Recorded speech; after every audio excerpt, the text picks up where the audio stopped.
It's 3 in the morning at the port of Melbourne. Nobody is here. And yet, thousands of tons of cargo are moving. Cranes taller than office towers are plucking 30-ton steel boxes off a ship, the length of 4 football fields, one every 90 seconds, and placing them onto waiting trucks with the gentleness of a hand setting down a teacup. Everything you own, your phone, your fridge, your shoes, probably your breakfast, pass through a place like this. And the whole thing runs like a machine, because it is one. This is The Quiet Machines. Episode 2. How a container port actually works. Start with the box. In the 1950s, loading a cargo ship meant hundreds of men carrying sacks, barrels and crates by hand, for days. Then an American trucking magnate named Malcolm McLean asked a very simple question. What if the cargo never got unpacked at all? What if the truck's whole trailer just went onto the ship?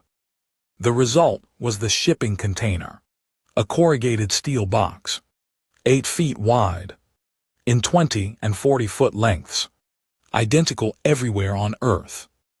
It is arguably the most boring object ever to reshape the global economy. The box means a crane in Melbourne, a ship in Shanghai and a train in Chicago all speak the same language. Lift here, lock there, stack this. And the ships that carry them have grown into monsters. The biggest container ships today are around 400 meters long, longer than the Eiffel Tower is tall, and carry roughly 24,000 20-foot containers at once. Stacked on land, one ship's load would make a tower of boxes over 70 kilometers high, all of it crewed by around 20 people. The cargo capacity of a medieval trading fleet, run by fewer people than a cafe. When one of these giants arrives, it doesn't just park. Tugboats nudge tens of thousands of tons sideways into the berth, centimeters at a time, while mooring lines as thick as your leg are winched tight. From the moment the last line goes on, a clock starts. Every hour a ship sits at berth costs serious money. So the entire port is engineered around one number. How fast can we empty and refill this thing? Enter the key crane, the giant praying mantis silhouette you see from the freeway. Each one is around 80 meters tall, and its job is deceptively simple. Run a trolley out over the ship, drop a steel frame called a spreader, grab a container, and bring it back. The spreader is the clever part, guided by the operator, and increasingly by computer. It lands on the container's 4 corner castings, and rotating twist locks click into place. That click is the entire global economy's handshake. Lift here, lock there. A good crane crew completes a move, ship to shore, or shore to ship, roughly every 90 seconds to 2 minutes. Call it 30 moves an hour. Now put 5 or 6 cranes on one ship, working around the clock, and a vessel carrying 10,000 boxes can be turned around in about a day and a half. The men carrying sacks in 1950 would have needed weeks. But look closer at the boxes themselves. A stack of containers on a rolling ship, 9 boxes high needs to not fall over. And mostly, it doesn't.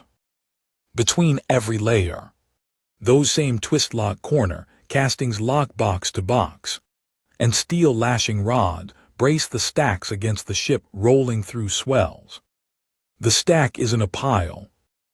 It's a structure, assembled and disassembled, box by box, in every port on the route, in an order calculated before the ship ever arrived.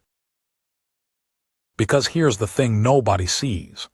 The crane can only take the box on top. So the whole ship is loaded like a game of reverse Tetris, planned by software. Boxes for the next port go on top. Heavy boxes go low. Refrigerated boxes go where there's power. And dangerous goods go where regulations say. One wrong placement in Shanghai means an extra crane move in every port after it.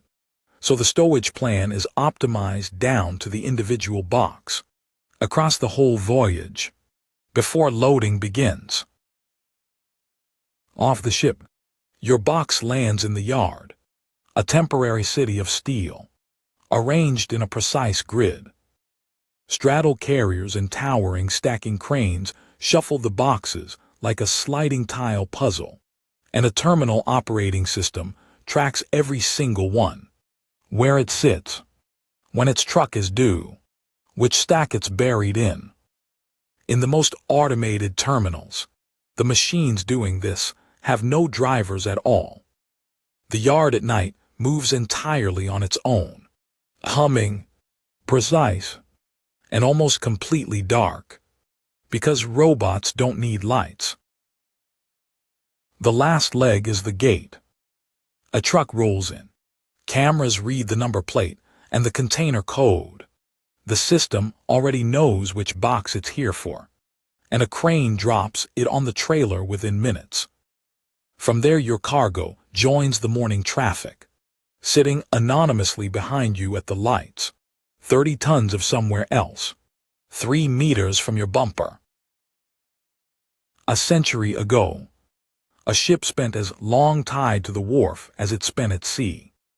Today, the box, the crane, the twist lock and the software have compressed that to hours and pushed the cost of moving a television across the Pacific to a few dollars.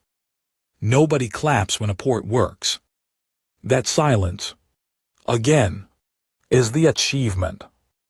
This is the quiet machines. Next episode: what happens after you flush? Subscribe. The world's most ignored machines are just getting started.